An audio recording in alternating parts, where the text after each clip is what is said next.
so I made a Wikipedia account and tried to update my page so that it said I was the winner. The thing is, after I tried to update the page, I checked it and all it said was, Enora Petrova is a selfish little bitch who is going to get what she deserves. I broke down. That's why I looked so awful the next day. I was in a daze. I remember watching your routine and seeing your blade snap, and the next thing I know, I was on the ground and my face was covered in blood from where the tip flew off and sliced my forehead.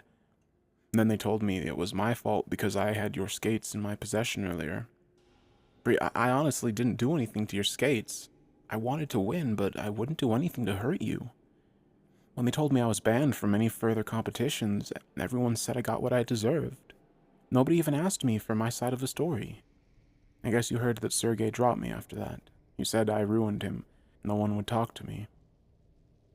Do you know what it's like to be ostracized by everyone? I couldn't even get ice time. And then the page got worse. Every time I checked it, it would say all these horrible things about me. I couldn't even tell you half of them. The language was so vile. I'd cry every time I read it. But I couldn't stop checking it. Are you alright? I jumped off the ground and spun in one motion. I leaned against the wall behind me, and I saw what it was that spoke to me. To this day, I regret ever turning around. There was a little girl. She was wearing a soft white dress that went down to her ankles. She had long blonde hair to the middle of her back, and white skin and blue eyes.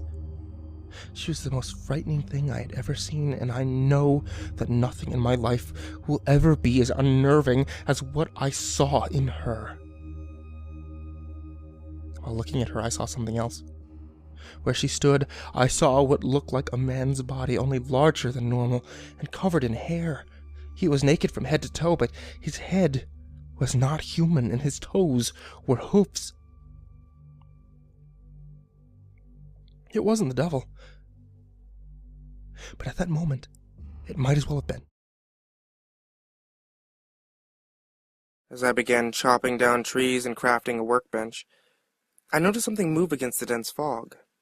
I have a very slow computer, so I have to play with a tiny render distance.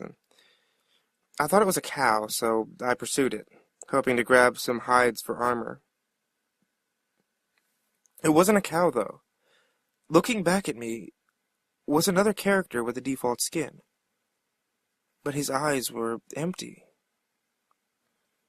I saw no name pop up, and I double-checked to make sure that I wasn't in multiplayer mode. He didn't stay long. He looked at me and quickly ran into the fog. I pursued out of curiosity, but he was gone. I continued on with the game, not sure what to think. As I expanded into the world, I saw things that seemed out of place, like for the random map generator to make 2x2 tunnels in the rocks, small perfect pyramids made out of sand in the ocean, and groves of trees with all their leaves cut off. I would constantly think I saw the other player in the deep fog, but I never got a better look at him.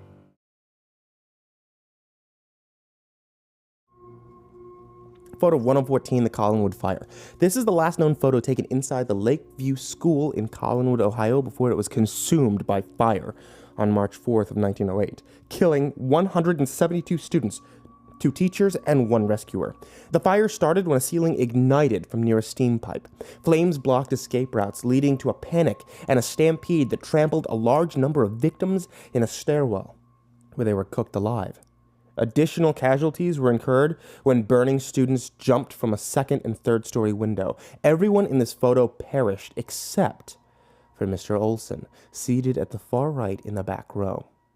The spectral artifacts in the photo remain unexplained. There was a hunter in the woods who, after a long day of hunting, was in the middle of an immense forest. It was getting dark, and having lost his bearings, he decided to head in one direction until he was clear of the increasingly oppressive foliage. After what seemed like hours, he came across a cabin in a small clearing. Realizing how dark it had grown, he decided to see if he could stay there for the night. He approached and found the door ajar. nobody was inside. The hunter flopped down on the single bed, deciding to explain himself to the owner in the morning. As he looked around inside the cabin, he was surprised to see the wall adorned by several portraits, all painted in incredible detail.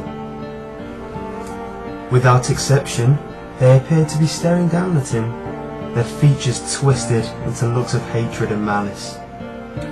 Staring back, he grew increasingly uncomfortable, making a concerted effort to ignore the many hateful faces.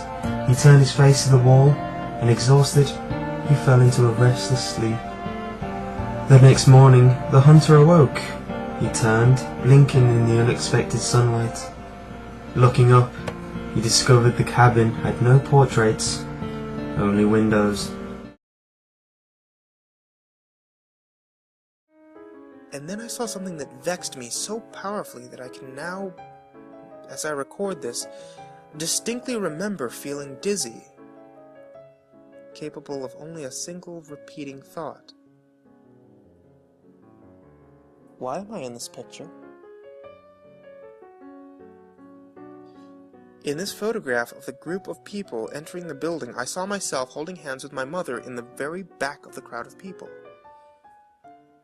We were at the very edge of the photo, but it was undeniably us. And as my eyes swam over the sea of Polaroids, I became increasingly anxious. It was a really odd feeling. It wasn't fear. It was the feeling you get when you're in trouble. I'm not sure why I was flooded with that feeling, but there I sat, floundering in the distinct sense that I had done something wrong, and this feeling only intensified as I looked on at the rest of the photos after that one.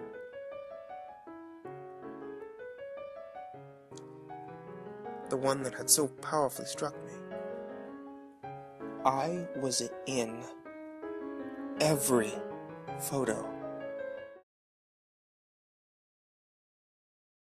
Then the door to the house opened. I glanced over my shoulder. David fucking King. Oh, shit, I hissed. Clark heard me as we sprinted full on towards the car. David tore down the sidewalk after us. Clark looked behind us as well. God, oh God, oh God, Clark chanted with each step. He actually looked worried. As we approached the car, Clark had a realization. Just keep going, he tried to whisper, even though he was out of breath. I locked the door. It'll take too long to unlock. And he'll know my license plate. Clark didn't have automatic locks. He had to use the key manually. I agreed with his logic, and we ran past the car as if it were just another vehicle. I looked back, and David was gaining on us. It was too dark to see his expression. Hell, I didn't even know if he recognized me. Split up, I cried, turning right into someone's front yard. Clark kept going straight. When I reached the white plastic fence that led along the back of their property, I glanced backwards. David had followed me and ignored Clark. I scrambled up the slippery fence and dropped to the other side. I had landed in someone else's backyard. I started running towards their front yard. A motion detecting light on the wall went off behind me, blinding me. I looked behind me again to watch David scale the fence in half a second. When the hell had he learned to do that? But that day, something was different. The first panel seemed normal, but in each subsequent panel, inky black tendrils crept out from the edges of the frame and from behind the characters. Blood dripped from the ears and eyes, and sometimes even their noses, and in each of the strips, one of the characters would say, "He comes." I sat staring in astonishment for a moment before I realized the tendrils were moving ever so slowly, and then each of the characters' heads turned ever so slowly towards me. I threw myself back away from the bulletin board, sliding over my desk and onto the floor. I ran into the garage, yelling for Neil. I could not be the only one seeing this. And to my surprise, he had gone. The Slender Man. Facts on the Slender Man. The Slender Man is an alleged paranormal figure, purported to have been in existence for centuries, covering a large geographic area. Believers in the Slender Man tie his appearances in with many other legends around the world, including Fear Dub, or the Dark Man. in Scotland, the Dutch Takenman, which translates to the branch man, and the German legend of der Grobman, or the Grossman, which is the tall man. His appearance. The Slender Man is a being, male in appearance, who looks like a man with extremely long, slender arms and legs. He also appears to have 4 to 8 long black tentacles that protrude from his back, though different photographs and enthusiasts disagree on this fact. And therefore it is theorized that he can contract these tentacles at will. He is described as wearing a black suit, strikingly similar to the visage of the notorious Men in Black, and, as the name suggests, appears very thin and able to stretch his limbs and torsos to inhuman lengths in order to induce fear and ensnare his prey.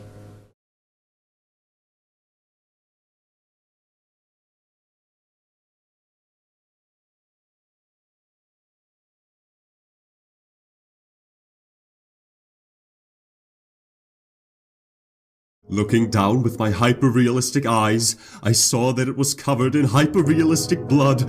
I opened my hyper-realistic mouth to scream, but hyper-realistic blood started to pour out, and my hyper-realistic eyes became filled with hyper-realistic blood tears. Just kidding, bitch!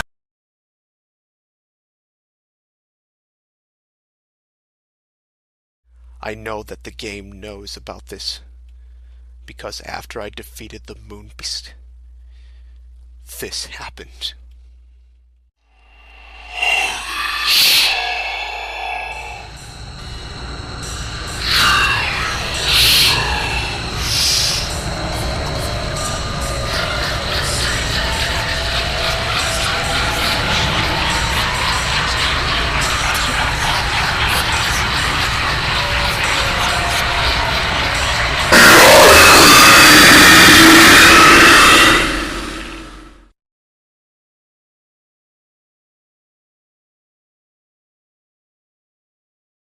And then a hyper-realistic skeleton popped out.